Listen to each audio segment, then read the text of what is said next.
Buenos días y bienvenidos a Enfoque de los Sábados. Si en algo estamos de acuerdo todos los peruanos de bien, es que necesitamos adaptar nuestra normativa y nuestra armonía institucional a desafíos nuevos planteados por una criminalidad de nuevo tipo y una delincuencia que se expande en nuestro país. Bastan abrir las páginas y las carátulas de los diarios para ver, por ejemplo, que ayer han habido asesinatos por cobro de cupos, sin duda, en Trujillo, a una topógrafa, a 2 ingenieros, y en Lima, en Pachacamac, límite con Cieneguilla, a una pasajera.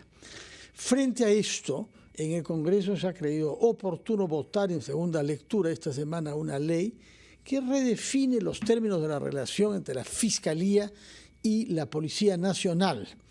Esta ley viene a culminar un proceso donde ha habido hostilidad manifiesta entre estas dos instituciones, las dos de las cuales son igualmente importantes para la investigación. Esa hostilidad se ha expresado, por ejemplo, en una afirmación del ministro del Interior, señor Santibáñez, quien dijo que la Fiscalía se comporta como si fuera enemiga de la Policía Nacional. Y entre tanto, al interior de la policía hemos visto también decisiones que han modificado el funcionamiento y la eficacia de algunas unidades especializadas como la DIVIAC, que se habían destacado por su colaboración con la Fiscalía. Para entender qué es lo que está pasando y hacernos una idea con fundamento sobre lo que esta nueva ley significará, hemos invitado a 2 personas que han cumplido a lo largo de sus carreras profesionales roles en ambas instituciones. El señor Kluber Aliaga ha sido general de la policía, ahora está en situación de retiro, es abogado también y vicerrector de la Universidad Bausate y Mesa, y como miembro de la PIP ha hecho investigación policial desde los años 80, cuando él se graduó, de manera que conoce cómo funcionaba el sistema que ha sido modificado por esta ley votada el jueves pasado. Y junto a él hemos invitado a un fiscal en situación de retiro también, de larga experiencia en la Fiscalía, el doctor Martín Salas, que actualmente se desempeña como abogado, y queremos conocer de ambos, que representan, aunque están retirados a instituciones diferentes, por una parte la Fiscalía, por otra la Policía, qué es lo que se ha decidido y qué riesgos pueden plantearse a partir de esta nueva ley. Señor Aliaga, muy buenos días. Comience, por favor. Muy buenos días. Diciéndonos qué es lo que podía usted hacer y qué es lo que no podía hacer cuando, como oficial de la PIP, de la Policía de Investigaciones, que se fusionó en una única policía posteriormente, qué es lo que podía hacer y qué es lo que no podía hacer. Mira, Fernando, antes, cuando la policía tenía la dirección de la investigación, la policía resolvía los casos combatiendo a la delincuencia en todas sus manifestaciones. En términos sencillos, tú trabajabas en una provincia y tratabas de identificar y conocer a todos los delincuentes que había ahí, a las bandas, cómo operaban las bandas, cuál era el nivel de peligrosidad que ellos tenían. O sea, hacías todo un trabajo de inteligencia. Quiénes eran sus colaboradores, cuáles eran su forma de actuación. Una vez que tenías todos los datos, ibas como si fueras un misil teledirigido y los capturabas en la madrugada, el día sábado, domingo, el día de la madre, en Navidad, en el momento que menos se esperaba, a fin de evitar el costo social. Y tenías a los delincuentes con las manos, con las pruebas, para poder procesarlos rápidamente. En esa época, tú te dedicabas a desbaratar una banda, otra banda, y cada banda era autor de miles de delitos. Por ejemplo, te voy a dar un caso concreto. Cuando era capitán, me cambiaron a la segunda comisaría de San Andrés, de la Plaza Italia. Tenía todo lo que era el mercado central en esa época, que habían ambulantes cantidades, y había miles de denuncias. Yo llegaba, recién unificada la policía, esa era una comisaría. Yo era de la PIP, salí número 1 del curso de capitanes de la policía y me mandan ahí. El único PIP. Tuve que armar mi equipo de investigadores, de acuerdo, quitándole uniforme a los perdón, Fernando.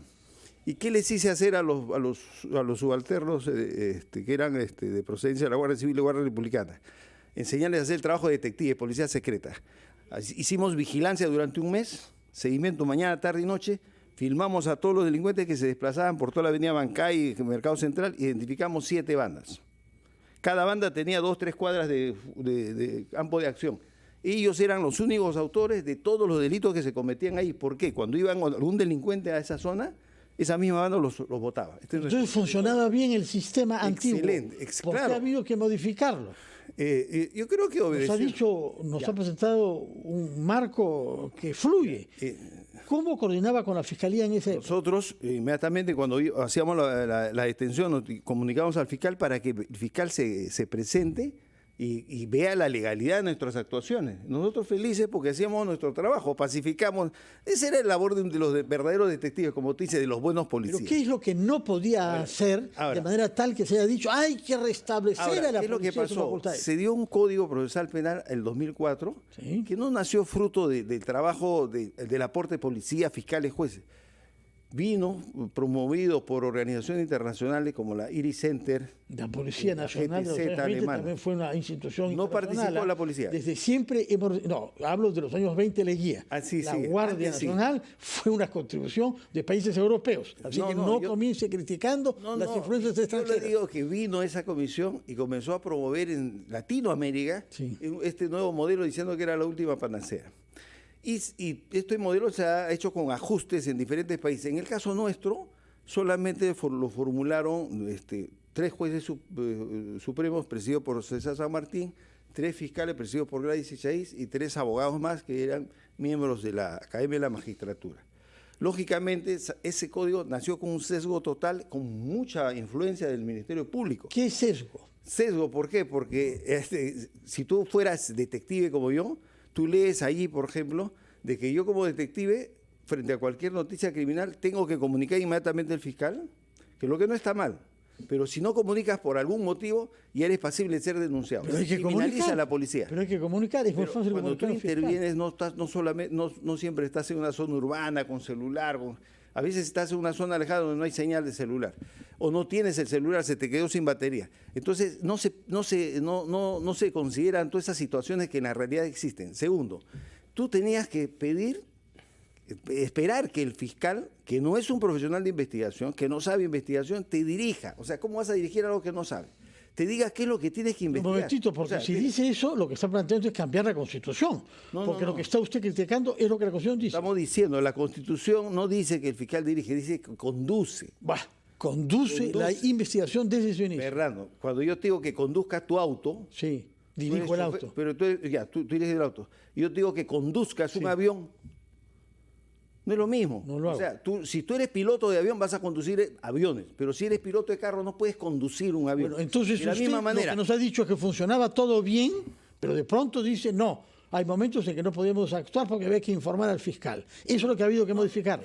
Espera, es decir, alguien que no conoce de investigación criminal te tiene que decir lo que tiene que hacer. Entonces, a veces el fiscal, ellos tenían el manual que habían copiado del manual de procedimiento de investigación de la policía, donde no está todo. Tú sabes que en los libros no está todo el conocimiento, está lo mínimo. Entonces, y te daban una receta de los procedimientos y omitían muchas diligencias. Cuando el policía hacía algunas diligencias adicionales que sabía, lo denunciaba por hacer más de lo que debía. De acuerdo. Señor Martín Salas, su opinión sobre la versión que nos ha dado el general Kluber Aliaga. Bien, vamos a corregir algunas posiciones desde mi punto de vista. En primer término, el Código Procesal Penal del año 2004 es una actualización del Código Procesal Penal de 1991 que no entró en vigencia en su totalidad, sino algunos artículos, y que fue dado durante el gobierno de Fujimori. ¿Ya? Ese es el primer modelo garantista que hubo en Latinoamérica. Este modelo fue tomado por Chile, sacó su Código Procesal Penal, lo sacó Colombia, y sobre la base de Chile y Colombia se trabajó el Código Procesal Penal del año 2004, que viene del Código Procesal Penal peruano de 1991. Repito, que no entró en vigencia en su totalidad, solamente entró en vigencia algunos artículos. Es un código netamente garantista. ¿Qué quiere decir garantista? Bajo la defensa de los derechos fundamentales. Lo que acaba de mencionar, de que la policía en su momento, cuando el general era capitán, hacía trabajo de reglaje, identificaba a los delincuentes, etcétera, eso se llama trabajo preventivo de la policía y es por mandato constitucional de la Constitución del 93. La policía tiene que hacer trabajo preventivo y no lo está haciendo ahora. Ahora no hacen ese tipo de reglajes, no identifican a los delincuentes. Él mismo ha dicho, una vez que los teníamos identificados, notificábamos al fiscal para hacer, entiendo yo, los operativos correspondientes para capturarlos y detenerlos. Lo mismo ocurre ahora con la vigencia del Código Procesal Penal que ahora se está cambiando con esta ley, que le quita facultades al Ministerio Público. Vale decir, hasta ahí no hay ninguna diferencia con lo que viene ocurriendo con el Código Procesal Penal. Si la policía haría ese trabajo preventivo, de identificar a los delincuentes, ubicarlos, saber dónde capturarlos. Y va a notificar al fiscal. El fiscal es el que va a garantizar y darle el margen de legalidad a esa intervención para que se respeten los derechos fundamentales. Es por eso que es importante la participación del Ministerio Público. Y si hay que solicitar alguna orden judicial para vulnerar derechos fundamentales por mandato judicial, allanamiento, es el fiscal el que intercepción, lo debe de hacer. Interceptación. Entonces, hasta ahí no hay ninguna diferencia. Cuando se habla de investigación, no es cierto que los fiscales no saben investigar, sí sabemos investigar. Yo tengo 20 años investigando, materializando investigaciones criminales y en casos complejos, porque gran parte de mi carrera fiscal ha sido dentro del subsistema anticorrupción. En la investigación, en su conjunto, tienes dos puntos importantes. Primero, a los especialistas técnicos en criminalística, que son la Policía Nacional del Perú. Desde acá un saludo a todos los ex-PIP, que eran los verdaderos investigadores. Yo me saco el sombrero por la Policía de Investigaciones del Perú, como el general. Exacto, he tenido el gusto de trabajar con ex policías de investigaciones del Perú y marcan la diferencia con las nuevas generaciones. Debería regresar, más bien el sector político debería preocuparse en regresar a la Policía de Investigaciones del Perú y darle esa función exclusiva. En este punto creo que está de acuerdo, señor Aliaga. Vamos a hacer una pausa y retomamos nuestra conversación para definir con la mayor claridad posible qué es lo que ha cambiado con esta ley y al servicio de qué está puesta esta ley.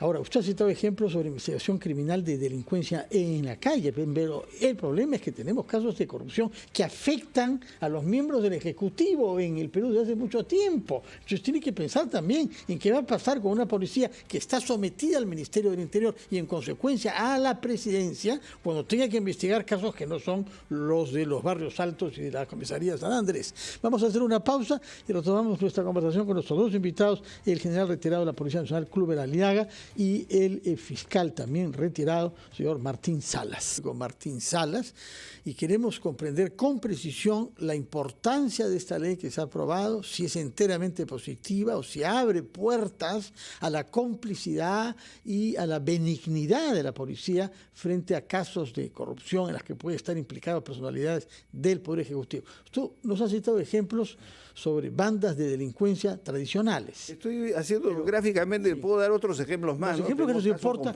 es qué pasa cuando la policía investiga y mete la nariz en algo que huele a que va a remontar hasta Palacio de Gobierno, como hemos visto en los últimos tiempos. ¿Qué pasa en ese caso si la policía puede proceder sin informar al fiscal? No es que la policía va a trabajar sin informar al fiscal. La modificación que hace no le resta ninguna facultad al Ministerio Público. ¿De acuerdo con ese punto? ¿No le resta ninguna facultad, señor Salas? Lo deja... No, sí le quita... A ver, ¿qué cosa nos dice, señor Salas? Sí le quita facultades. ¿Sabes por qué? Porque la Constitución, principio de legalidad, principio de literalidad, dicen en el inciso 4 del 159, la dirección de la investigación, la conducción de la investigación corresponde al fiscal desde su inicio y la Policía Nacional del Perú está obligada a cumplir los mandatos que emanen en el entorno de la investigación por el Ministerio Público. ¿Con ese artículo está de acuerdo usted? Con ese artículo yo lo interpreto que le dice a un abogado fiscal que conduzca la investigación, lo tiene que hacer como abogado. Sí. No hay una conducción operativa. Lo que manda la Constitución es que el fiscal conduzca y la policía investigue. Sí. Lo que le está diciendo la Constitución, los dos son responsables de la investigación. Sí.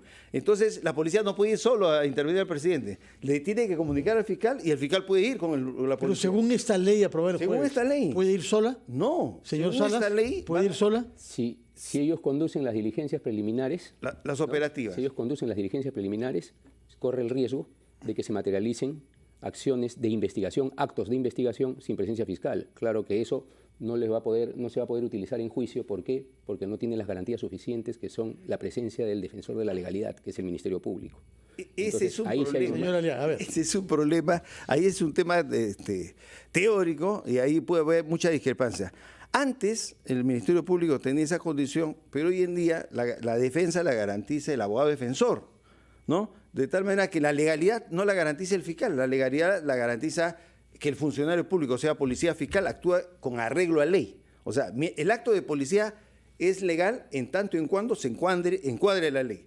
Si es que el fiscal o el policía actúan al margen de la ley, se constituyen ilegal. La presencia del fiscal no es que convierta todos los actos que haga la policía, así sean ilegales, en legal.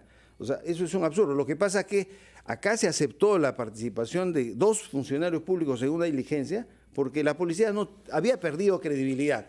Entonces no hay confianza en la policía. Dígale a un juez que valore un medio de prueba de actuación policial donde no haya fiscal. No puede. Dígale lo que acaba de decir puede. el general, definitivamente esa prueba se cae en juicio. Claro, Por pero- eso el fiscal es el defensor de la legalidad y da los visos de Claro. margen legal. No es el abogado de Pero defensor eso, que garantiza la legalidad claro, del no, la procedimiento. legalidad no, la Derecho de legalidad lo da la ley, no el fiscal, ni el abogado, ni el policía, la ley, actuar conforme a ley, eso es legal. Sí, pero ¿quién evalúa si se actúa como hombre? Se supone que todo funcionario público, alcalde municipal, etcétera, el gobernador tiene que actuar con arreglo a la ley. El principio de legalidad es para todos funcionarios públicos, no es exclusivo del fiscal.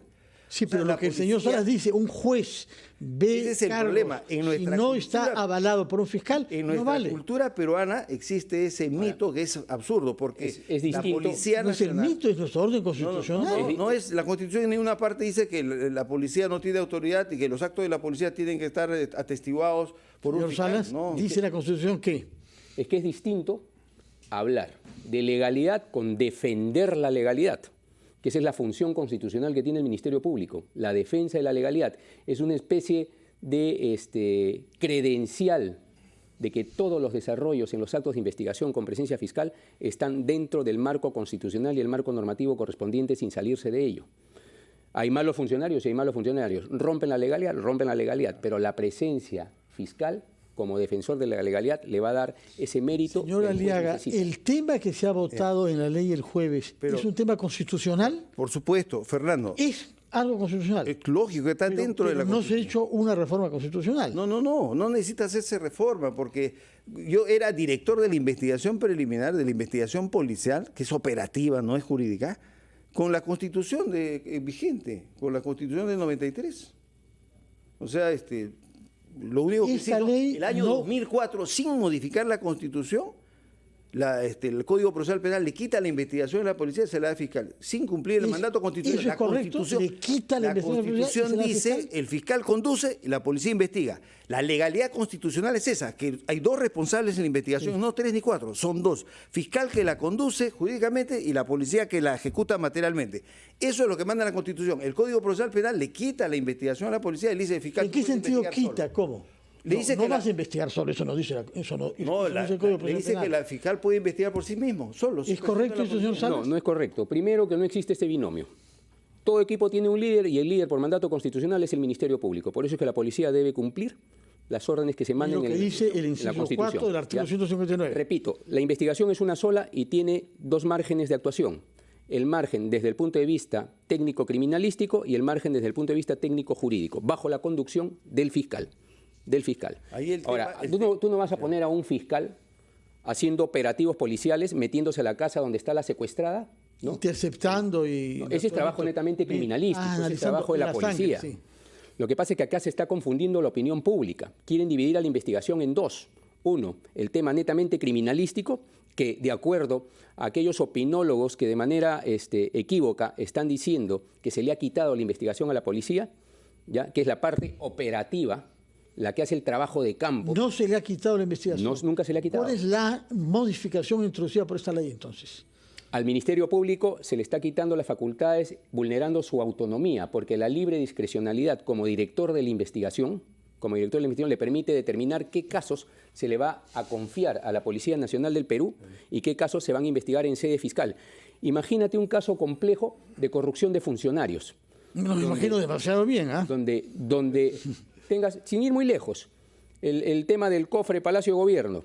Yo no me imagino a la Policía Autónoma en las diligencias preliminares entrando a Palacio de Gobierno a hacer verificaciones. Al día siguiente los cambian o les dan de baja a todos. El Ministerio Público sí lo puede hacer porque goza de la autonomía. Entra a ¿Está de Palacio- acuerdo con eso? ¿Hay una diferencia entre la autonomía de la Fiscalía No, y para la nada, sumisión porque de la la policía a la poli- jefa suprema que es la Presidenta de la República? El policía está subordinado a la Constitución y a la ley. En el cumplimiento de sus funciones tiene que actuar en el marco de la ley. O sea, ese es lo que dice el doctor es falso, no es así. Porque yo como policía tengo que intervenir porque es mi obligación funcional y voy a hacerlo al se ha margen enfrentado de usted que el a otro su lado jerarquía, pueda señor Aliaga. pretender hacer alguna Aliaga, represalia. usted es conocido por haberse enfrentado a su jerarquía en la época de Alberto Fujimori, pero muy pocos lo han hecho. Sí, pues es un tema de personas, pero no es obligatorio. O sea, no, la ley También no, puede te obliga, la renunciar. ley no te obliga a no intervenir. Al contrario, lo tienes que hacer. Y lo que manda la Constitución es que la investigación tiene 2 responsables, no 1, 2 responsables. Y bien claro, una la conduce y la otra la ejecuta. La policía es la ejecutora. Muy bien. Sin Vamos embargo, a hacer eso no se ha una venido pausa respetando. y retomamos este diálogo queriendo saber si es que esta ley ha modificado el espíritu y la letra de la Constitución. Ya sé que el señor Aliaga dice que para nada, el señor Rosales considera que sí. Quiero escuchar argumentos sobre este punto, porque se viene sin duda una demanda por inconstitucionalidad ante la justicia constitucional. Vamos a hacer una pausa y retomamos nuestra... Ha venido escuchando al abogado penalista Julio Rodríguez, quien quiere hacer algunas precisiones. Doctor Rodríguez, muy buenos días. Lo escuchamos, por favor. Muy buenos días, don Fernando. Muy buenos días a sus invitados.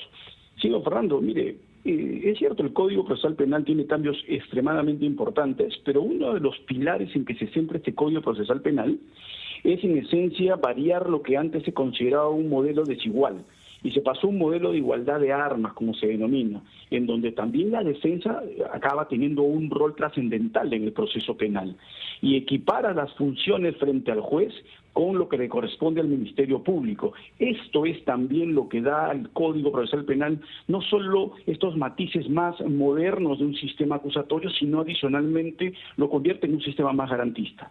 Lo que hace la ley que el día de hoy ha sido aprobada por el Congreso es retroceder aproximadamente unos 80 años. Y este retroceso es gravísimo, porque el día de hoy, el general lo ha dicho, yo recuerdo todavía cuando era practicante haber interactuado con la PIP, y tenían una formación, tenían una estructura, tenían una mística. Eso el día de hoy no existe, lamentablemente.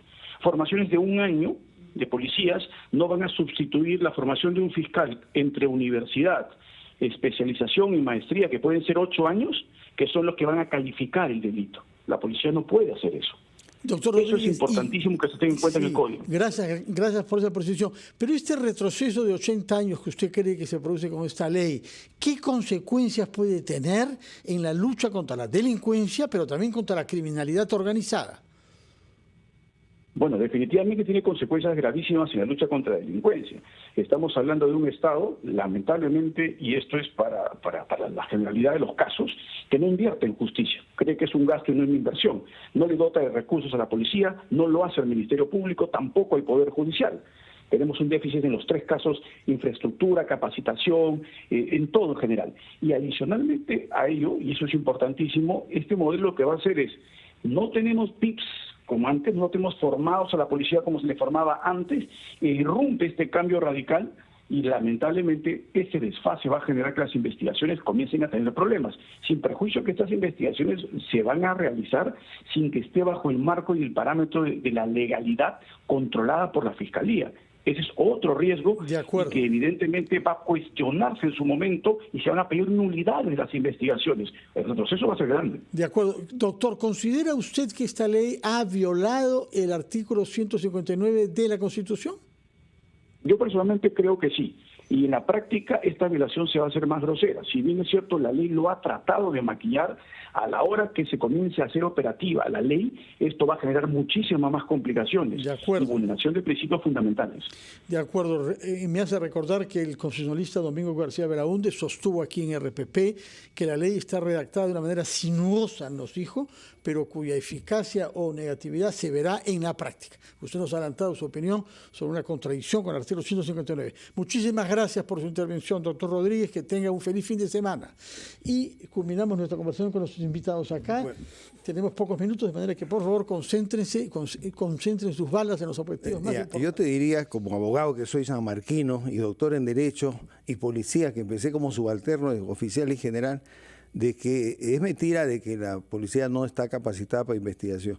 No tiene la capacitación que tenía antes la PIP, porque antes era especializada, pero dentro de todas las profesiones es la que más preparado tiene. Yo en mi formación de abogado, de doctor, etcétera, jamás he llevado curso de investigación criminal. Y la investigación criminal es totalmente diferente de lo que se piensa. Cualquiera no es un investigador científico normal. La investigación criminal es una investigación científica inversa, es más compleja. Y solamente los conocemos a profundidad, podemos hablar con propiedad. Lo que dijo el abogado anterior es sesgado, no es así. Yo creo que no tenemos esa policía investigativa que teníamos antes, la deberíamos tener. Todo pero usted, sí. ¿Usted que es sesgado? Pero sí. De pronto no es sesgado, está leyendo No, con mayor rigor y objetividad. Lo que pasa es que tiene solamente la visión del abogado, no tiene la visión del profesional de investigación criminal. Tiene una única visión, todos tenemos dos ojos. No, yo tengo 5 profesiones y tengo 5. Bueno, ¿cuántos ojos? 5 visiones. Bueno, de acuerdo. Doctor, bueno, yo lo que te digo es que no es así, no tenemos esa alta preparación que había antes en la PIB, que era especializada, pero sí, en las escuelas de formación se siguen capacitando. Yo mismo soy profesor de técnicas de interrogatorio. Pero si no tenemos esa especialización, ¿por qué darle a la policía? No, te digo, estamos especializados, tenemos diplomados, tenemos maestrías en investigación criminal, estamos formando oficiales, no 20, 30. Pero si usted comenzó diciendo que no había un equipo suficiente de gente formada como sí lo hubo hasta el 87. Estamos hablando, antes teníamos 15.000 PIB, todos formados en parejo. Hoy día tenemos, la mayor parte de la policía dedica a actividades preventivas y tendremos 4 o 7.000 efectivos que están preparados. Doctor Martín Salas, palabras finales, por favor. ¿Cuál es el último libro de criminalística que ha escrito un policía? Creo que el último autor es de la década de los 80. No existe otro. Yo tengo un libro de criminalística. Ya. Te lo manda, para que por favor. Y de investigación criminal también. Ahora, bueno, la posición de mi colega Julio Rodríguez es la misma que yo he venido defendiendo en los diversos medios cuando me he presentado, ¿no? Definitivamente es un retroceso. Se está vulnerando la Constitución, esta ley es inconstitucional, se vulnera el artículo 158 que dice que el Ministerio Público es autónomo, le quita esa libre discrecionalidad, libertad de decisión de generar su estrategia de investigación y decir, policía, como esto es netamente criminalístico, lo investigas tú. De acuerdo. Y como esto es netamente jurídico y que implica conocimientos más específicos que no tienen nada que ver con una escena del crimen, sino con revisión de documentos, de normativa, etcétera, como los delitos de corrupción funcionario, lo investigo yo como fiscal. Muchísimas gracias. Creo que por lo menos hemos llegado a una conclusión en común. Hay que reforzar la policía de investigaciones. No se trata de capturar a la gente en la calle, sino de penetrar a bandas que se han organizado con más rapidez que el Estado y que están produciendo lo que vemos en el Perú. Muchísimas gracias por su presencia. Doctor Aliaga, creo que debo llamarlo ya no general, sino doctor, después de lo que ha dicho usted, ¿no? Doctor Aliaga, muchas gracias. Señor Martín Salas, muchas gracias por estar acá. Que tengan buenos días. Nosotros vamos a hacer una pausa, después de la cual conversaremos con el congresista Juan Burgos, presidente de la Comisión de Fiscalización, que el día de ayer ha presidido una sesión de más de 5 horas que enfrentó al ministro del Interior, un abogado, con un capitán de la Policía Nacional, junior izquierdo, llamado también Curel.